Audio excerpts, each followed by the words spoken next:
Jason Weigandt here, NBC Sports host of Lucas Oil Pro Motocross, which will start August 15th. But there's a bit of a change for the series in 2020, and that is the largest amateur motocross event of the year will also end up hosting the first professional race of the season. And the amateur race at Loretta Lynn's Ranch in Tennessee has a great history of grooming potential pro racers.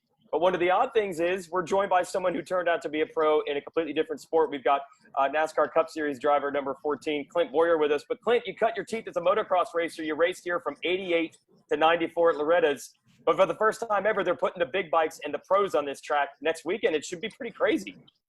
It should be perfect, actually. I couldn't think of a better racetrack.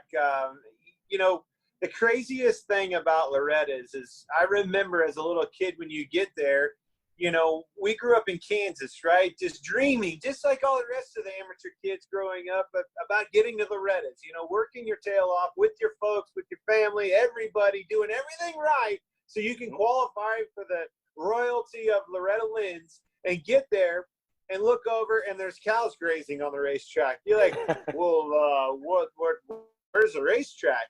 And then all of a sudden, boy, the sawdust shows up and they start grooming that racetrack to become one of the most grueling tracks that literally I ever recall being on.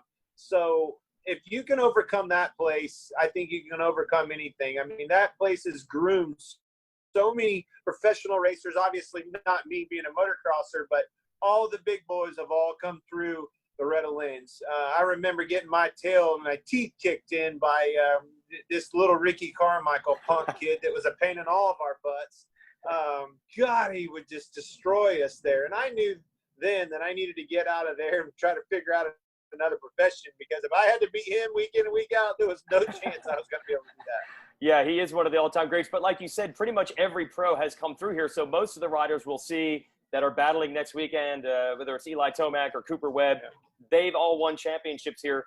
But this whole experience is kind of a homecoming for these riders because, as you've explained, it's not just getting here, it's the whole experience of being here. So everybody's going to have some great memories for their homecoming.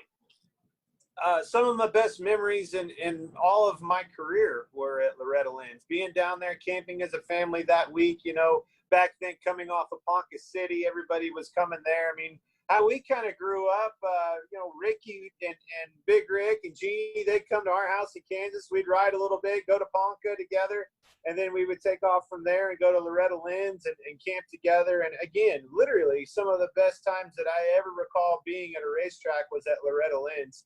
I mean, from going back and doing the rope swing to, my gosh, pushing bikes all the way up there to, you know, the events and things that were at the pavilion. I mean, just such a good time there. Huge country music fan, always have been, and probably a large part due in the fact that I grew up racing at Loretta Lynn's house.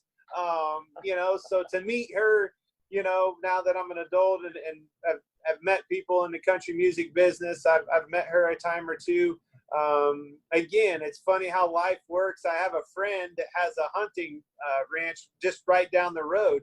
And I remember getting off of that exit and I looked over my shoulder. I'm like, are we where I think we are? And he's like, what do you mean? I was like, is Loretta Lynn's Dude Ranch, is it right up here on the right? He goes, yeah. So I'm like, dude, I grew up going there as a kid for a week of just gnarly racing.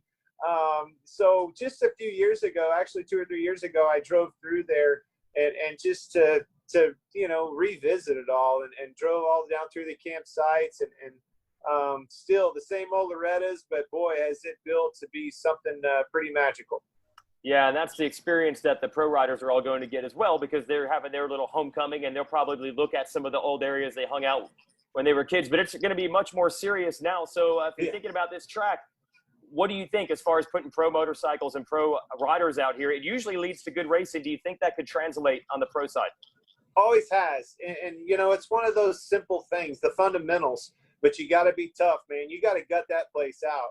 There's no trick set up that's going to get you through, or a trick line that's, you know, a guy that is doing that nobody else sees. I mean, it's pretty fundamental, right? Pretty elementary as far as rhythm sections or things like that, but all the time it's within hitting those marks. It gets rough. Oh my God, I remember that place getting rough. Hot, boy, it was hot. I'm talking grueling conditions. Everybody always asks us what it's like in these cars. I'm like, hey, let me tell you something. It ain't nothing like a moto at Loretta's. But you know, I think that's all the good tracks. And again, it doesn't matter if you're on 2 wheels or 4 wheels.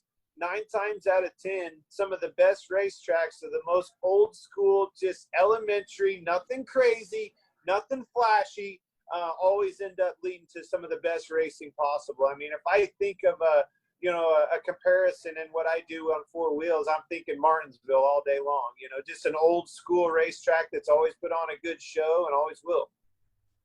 I know as a motocross guy at heart, you probably follow it. We had a great Supercross season with Eli Tomac winning the title, Cooper Webb, Ken Roczen all in the mix. We should have Marvin Musquin back from injury. So it should be a pretty fun season, and with a little unknown of the track they haven't raced in a while. So it should be fun to watch. Yeah, phenomenal racing. Always has been. You know, again, I was always partial to Ricky growing up with him and you know, visiting and with him and being friends over the years, especially now that we're adults and things like that. But to see how far racing has come. And again, I live it every day in the NASCAR world. I mean, it just evolves. And what they've done with Supercross racing and motocross racing on the outdoors is just phenomenal. Their physique, these guys are true athletes. I always argue the best athletes in the world are on 2 wheels on motocross. And I do believe that. And it's amazing to watch these guys do what they do, whether it's in a stadium or outside of the track like Loretta. So you bet your butt I'll be tuned in. Yeah, any particular riders these days that you're following when you get a chance to? I love Roczen being out there and coming back from that injury. I mean, I remember, I'll never forget it when he posted those pictures of him laying there in the hospital bed. I mean, it was just, you just almost wanted to cry for the guy. Like, he's done, you know. And I knew what it took to get to where he was at, and to, from what I thought, and probably he thought or anybody else thought, it's over. You're right. It's over right then and there. So as long as he's on a racetrack, I'll always be pulling for him, because what he had to go through to get back on top where he's at is pretty phenomenal. Absolutely. All right. Well, it's going to be a really good time. The homecoming for a lot of the professional riders. You're going to be busy in a different profession, but good luck in your races as well. And that's Stewart Haas, number 14. Thanks for giving us some time and going down memory lane. Yeah, man. Thanks. Can't wait to watch. All right, Clint.